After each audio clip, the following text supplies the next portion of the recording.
자.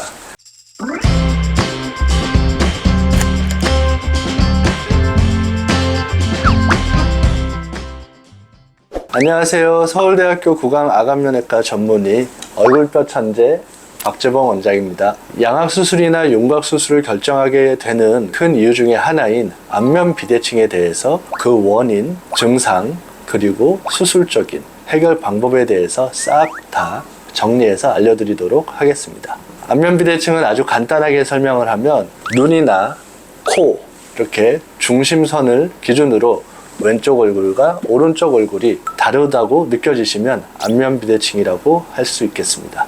우리가 위에서부터 범위로 보자면 양쪽에 광대의 차이일 수도 있고 윗턱이나 아래턱, 턱끝 등이 좌우가 달라서 비대칭으로 보이는 경우도 있습니다. 특히나 이제 사각턱 같은 부위도 양쪽이 달라 보이는 경우가 있죠. 하지만 우리가 기준으로 삼고 있는 눈의 위아래가 아예 다르거나 코 자체가 휘어 있는 경우도 있기 때문에 얼굴의 중심선을 잡는 것 자체가 매우 어려울 경우도 있습니다. 이렇게 좌우가 다른 비대칭은 세 가지로 나눠보면 축에 대해서 좌우가 다른 폭 차이 때문에 느껴지거나 좌우축의 높낮이가 달라서 느껴지거나 전체적으로 앞뒤로 회전이 돼서 비대칭이 되어 보이는 세 가지 경우로 나눌 수 있겠습니다.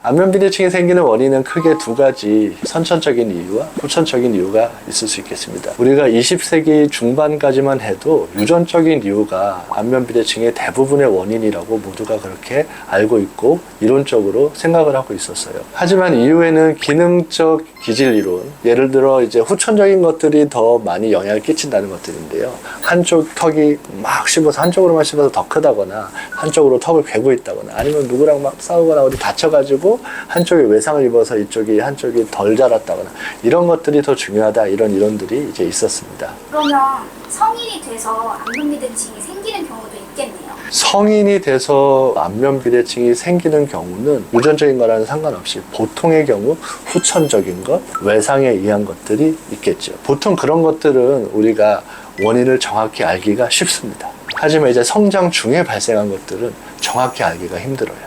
최근의 연구들을 보면 예전에 선천적인 것이 중요하다, 후천적, 기능적 기질이 중요하다 이런 것들이 정확히 어느 것이 딱 정답이다 이렇게 보지는 않고 그러한 것들이 전체적으로 믹스가 돼서 발생하는 것이다 이렇게 보는 의견이 주류라고 생각을 하시면 되겠습니다. 거울을 딱 봤을 때 눈의 선과 입술선이 일단 평행이 아닌 거, 이러면 일단 안면 비대칭을 우리가 생각을 해볼 수 있고요. 이 했을 때 위치아와 아래치아의 선이 다른 것, 이런 것도 이제 안면 비대칭이라고 생각을 할 수 있겠죠. 아니면 이제 광대가 한쪽이 더 크다던가 턱이 한쪽으로 휘어져 있다던가 이런 것도 안면 비대칭이라고 자가 진단할 수 있겠습니다. 아니면은 오히려 코, 입술, 턱은 똑바른데 눈이 기울어져 있는 경우도 있어요. 이런 경우도 안면 비대칭이라고 할 수 있고요. 가장 좋은 건 본인이 사진을 찍었을 때 뭔가 삐뚤어져 보인다, 아니면 정말 친한 친구가 너 좀 삐뚤어져 보이는데 이런 말 들어본 적 있다, 그러면 그게 안면 비대칭이라고 이제 생각을 할 수 있겠습니다. 하지만 이러한 자가 진단으로 해보실 경우에 보통은 이러한 것들이 복합적으로 와 있기 때문에 실제로 본인이 어떤 것인지 정확하게 모르는 경우가 많이 있습니다. 삐뚤어지긴 한 것 같은데 정확히 어디가 삐뚤어져 있지 모르는 경우가 많겠죠. 그래서 우리는 전문가를 찾아가는 겁니다. 이제 전문가를 찾아가서 가만히 이렇게 딱 앉아서 사진도 찍어보고 3D CT도 찍어보고 정확한 분석 장비와 프로그램을 이용해서 얼굴을 분석해야 정확한 원인을 알 수 있겠죠. 그렇다면 안면 비대칭이 있었다고 꼭 수술을 해야 하나요? 물론 안면 비대칭이 있다고 해서 반드시 수술을 하는 것이 아닙니다. 저도 안면에 비대칭이 있고요. 여러분들도 있고 여기 이제 작가분이나 PD님 다 비대칭이 조금씩 있어요. 톰 크루즈도 있고요. 잘생기고 이쁜 연예인들도 되게 많습니다. 그거를 이제 뭐 다 수술한다면 뭐 저야 좋은 건 아니죠. 자, 저야 뭐 다 수술할 필요는 없겠죠. 그래서 1번이 이 안면 비대칭 때문에 계속 스트레스를 받아. 심리적으로, 사회적으로 큰 스트레스가 되고 그런 스트레스가 기회비용을 이제 망친다. 이러면은 받을만 하죠. 두 번째, 건강상의 이유.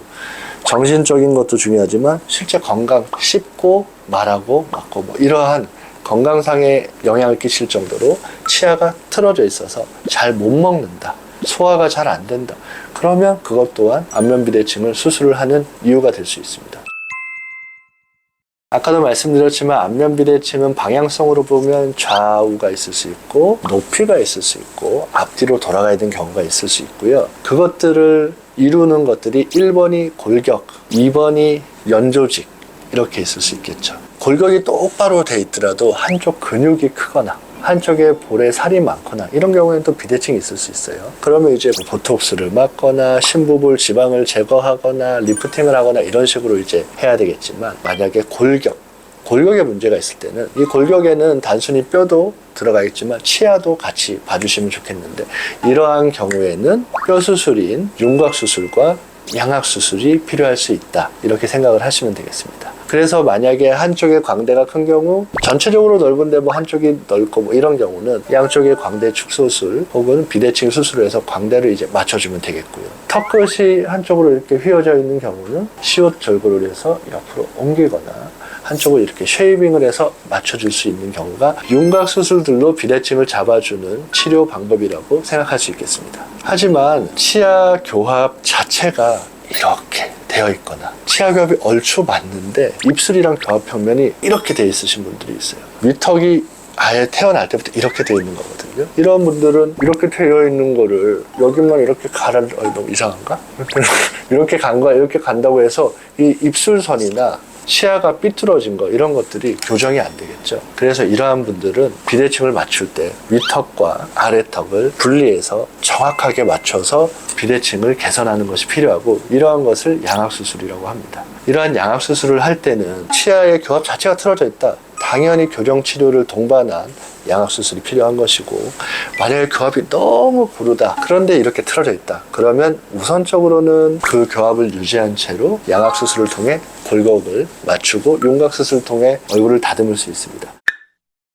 오늘은 안면 비대칭의 정의, 유형, 원인, 자가진단법, 그리고 우리가 어떤 식으로 개선을 해야 되는지, 이런 것들에 대해서 설명을 드렸습니다. 물론 이제 인터넷이나 이런 거를 보시고 이렇게 막 한쪽을 마사지 해가지고 비대칭을 잡거나 뭐 이러려고 이제 노력하시는 분들도 있으신데, 한쪽 계속 만지면 염증 생겨요. 그래가지고 계속 만지면 들어가는 게 아니라 더 부을 수도 있습니다. 그래가지고 잘못된 정보나 이런 것들은 하지 마시고 전문가와 상담을 받아보시는 것을 추천드립니다. 구강아간면외과에서 안면 윤곽 수술이나 광대, 사각턱, 턱끝, 그리고 연부 조직에 대한 시술이 가능하니까 기능적인 문제와 심미적인 개선을 모두 이루어서 더 행복한 삶을 사실 수 있도록 스트레스를 해결하고 고민을 해결하고 더 행복한 삶을 행복한 삶. 여기에 꽂혔어요. 내가 그게 이제 내 그거야. 행복하게 만들어주겠다.